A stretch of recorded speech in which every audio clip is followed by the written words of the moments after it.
Bonjour Yann Gozlan, Oui, bonjour. vous êtes fondateur de la Creative Valley. Oui. Est-ce que vous pouvez nous en dire un peu plus sur cette initiative et ce qui vous lie au tiers-lieu, ce qui vous motive, en fait ce qui vous meut? D'accord, merci. Donc oui, j'ai créé Creative Valley. On a eu le plaisir d'ouvrir les deux premiers espaces de coworking en Val-de-Marne, celui-ci et celui d'Ivry. Aujourd'hui, dans ces tiers-lieux, on accueille des gens de profils différents, notamment des gens qui ont une formation en informatique, qui rencontrent ici dans ces lieux des gens qui ont eu des parcours différents. C'est vrai qu'ensemble, ils ont tendance à travailler sur la création de leur propre entreprise. Donc aujourd'hui, on accueille beaucoup de start-up ou de futures start-up. Là, nous avons animé une table ronde sur la question du numérique et de la fabrication dans les tiers-lieux. C'est vrai qu'aujourd'hui, un nouveau sujet est en train d'émerger, celui des Fab Labs. Et on se rend compte aujourd'hui que c'est vraiment des lieux qui vont permettre de repenser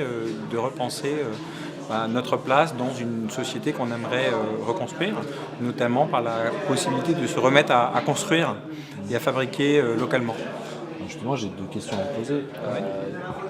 Quel genre de service offre Creative Valley? Ça c'est la première. Oui. Et la deuxième, c'est est-ce que vous êtes connecté à des communautés un peu plus larges ou un peu plus hors sol, on va dire, type WeShare, Make Sense, ou des choses un peu comme ça, au Movilab, le tiers-lieu open source, etc. Alors nous aujourd'hui,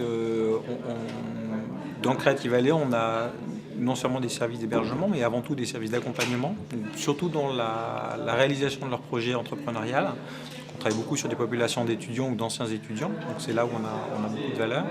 Et en fait, on travaille avec des réseaux de tiers-lieux comme Actipol 21 par exemple, ou LBMG WorkLab, pour réfléchir ensemble de manière collective à ce que devront être les tiers-lieux de demain. Nous, on travaille de très près avec la fonderie depuis le démarrage de cette expérience. Et c'est vrai qu'on est très heureux de voir aujourd'hui le nombre important de nouveaux centres qui sont en train d'ouvrir. Donc justement, c'est quoi les tiers-lieux de demain pour vous? Pour nous, les tiers-lieux de demain, c'est des lieux où des gens différents vont pouvoir se rencontrer. Et c'est aussi des lieux dans lesquels des gens différents vont pouvoir fabriquer et construire des choses ensemble. Donc c'est pour ça que la dimension Fab Lab va être déterminante, parce que quelque part, elle ouvre le champ des possibles. Un des enjeux, c'est qu'on ne pourra pas avoir forcément tous les équipements dans tous les centres. Donc une des thématiques pour nous, c'est aussi de se mettre en réseau, notamment avec les autres tiers-lieux qui sont en Val-de-Marne, les autres Fab Labs qui sont en Val-de-Marne, pour réfléchir de manière collective à quel équipement, à quel endroit. Par exemple, là, Matériaux Pôle va avoir un métier à tisser, et ça c'est génial parce que nous, on a des gens qui s'intéressent à la problématique de la mode, s'ils vont pouvoir expérimenter à côté, ça quand même extrêmement pratique. Là, vous parlez surtout de professionnels sur certains secteurs. Ouais. Comment Creative Valley a réussi ou parvient à sortir justement de ce risque de l'entre-soi et s'ouvre à des publics qui ne sont pas professionnels et qui viennent simplement découvrir ou qui, voilà, des néophytes? Ouais. Nous, aujourd'hui, on travaille de très très près avec les collectivités territoriales. Donc à chaque fois qu'on ouvre un nouveau centre, on va regarder les associations qui sont sur place, on va regarder les écoles, on va regarder les acteurs de l'enseignement qui sont sur place. Et souvent, on va réfléchir ensemble aux thématiques que l'on va devoir développer, à notre insertion dans la vie de la ville, dans la dimension événementielle. Un sujet sur lequel on est aujourd'hui beaucoup, c'est les questions d'expérimentation. Donc là, on vient d'ouvrir un nouveau centre sur Nogent. Donc l'inauguration sera le 19 décembre. On a tout un sujet sur la question des petits commerces. Donc, quelle mesure, nous, nos entreprises ou nos résidents qui sont souvent dans l'univers du numérique vont pouvoir réfléchir avec les villes, avec des associations de commerçants, sur la manière de pouvoir amener de la valeur. Là, par exemple, c'est comment est-ce qu'on peut redynamiser les commerces de centre-ville. Ok, j'ai juste une dernière question.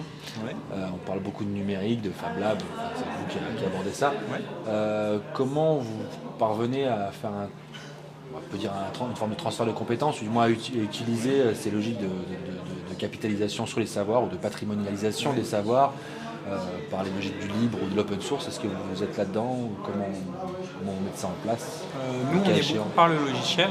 En fait, on a une très, très grande partie des gens qui sont ici, qui sont utilisateurs de logiciels open source et qui collaborent à des communautés open source. Donc, quelque part, c'est un peu dans notre ADN. Et effectivement, nous, notre enjeu, notre sujet aujourd'hui, c'est de voir comment ces modes de fonctionnement, donc très coopératifs, on pourrait les amener dans les nouveaux usages, notamment autour de la fabrication. C'est un des sujets qu'a évoqué tout à l'heure pendant la table ronde Jean-Baptiste Roger. C'est ce qu'on ne pourrait pas faire en libre, des manuels utilisateurs pour pouvoir fabriquer des objets, par exemple. Donc ça, c'est des sujets qu'on aura beaucoup de plaisir à suivre de très près. c'est des choses qui sont en germe, qui existent déjà, notamment avec une plateforme Movilab que vous connaissez certainement. Est-ce que vous serez prêt à travailler justement sur cette documentation pour diffuser vos savoirs sur votre tiers-lieu à vous et sur les projets des gens présents? Oui, alors nous, je pense que la question, il faut plus la poser aux résidents qui sont chez nous comme moi-même. En définitive, je pense que l'enjeu pour nous, c'est surtout de communiquer, d'informer les gens qui sont chez nous sur le champ des possibles. Tout l'enjeu est là. C'est-à-dire qu'en fait, et c'est là où il y a beaucoup de valeur à avoir, c'est ce travail de cartographie qui a là aussi été fait par la fonderie, et extrêmement intéressant, c'est d'avoir qui fait quoi. Et nous, notre responsabilité, c'est d'ouvrir cette porte du qui fait quoi, et ensuite de porter de nos résidents à participer. Nous, notre enjeu, ça sera de leur dire, attendez, il y a des choses qui se font, participez-y. Dernière question, celle-là c'est la vraie. Partons dans un délire, dans 5 ans, ça ressemble à quoi Creative Valley? Aujourd'hui, nous, on a prévu d'ouvrir une douzaine de centres sur toute la région parisienne. Donc ça, c'est ce qui est déjà programmé. On se donne les moyens d'être présent dans 12 grandes villes en province. Donc, notre objectif, c'est d'avoir une vraie couverture nationale, de façon à pouvoir à offrir à nos résidents la possibilité d'avoir toujours un spot, où qu'il soit. La deuxième grande idée pour nous, c'est de participer, de coopérer de manière la plus étroite possible avec les autres acteurs, de façon à ce qu'idéalement, les gens puissent toujours se sentir chez eux dans le tiers-lieu le plus proche. C'est parfait. Merci.